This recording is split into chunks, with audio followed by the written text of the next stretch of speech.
A right royal row is unfolding in the UK. Buckingham Palace has been forced to deny claims the Queen intervened in the legislative process to keep her private wealth a secret. British newspaper The Guardian published a report based on documents from the 1970s from the National Archives. Now, it claimed the monarch's lawyer successfully persuaded the government to block a law which would have seen her shareholdings disclosed to the public. Ooh, wow. For more, we're joined by Sunrise Royal Editor Rob Jobson. Jobbo, good morning to you. Why would the Queen be so determined to keep it all secret? Well, they've always tried to keep their personal wealth secret. I mean, the fact is, quite recently, she was always seen as one of the richest people in the world, but actually they've divvied up the amount of money that is public, and what we're dealing here is her private share options. One of the reasons they say that they try to keep the share options separate is because if people get to, an unknown, is that if people get to know what the Queen is investing in, it could have a false effect upon the market. That's one of the reasons. I think she just doesn't want people to know how much she's worth. Yeah, we can't really blame her, can you? No. And I suspect The Guardian may be full of Republicans too. Buckingham Palace has defended the Queen, saying she weighed into the legislation by convention. What does that mean? And is it unusual for Buckingham Palace to come out and talk about these stories in newspapers?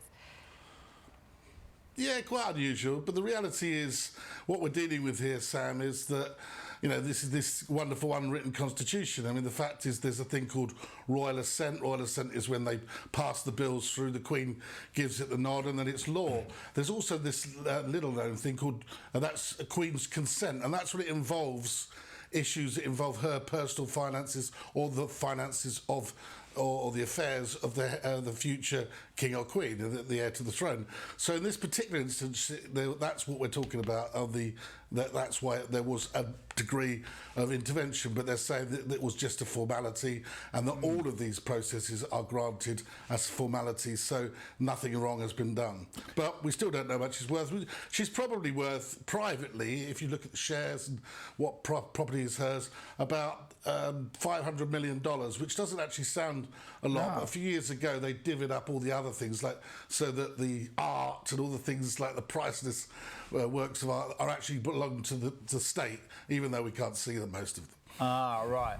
And Charles has separate wealth, doesn't he, to her? So yeah, he does. Yeah, Charles as the heir of the throne. It goes back to the 13th century, the Duchy of Cornwall, which was set up for the male heir of the king or the Queen, and so that would generates him around about $34 million.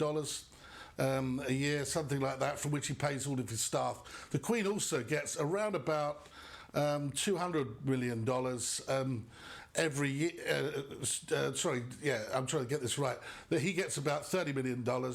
She gets about $50 million to pay for all the staff and other members of the royal family. But that's completely separate from her private her actual private wealth, which is something we really even now don't know about. There's a secret trust that's at the Bank of England. All of her investments are shielded, and we won't know about them.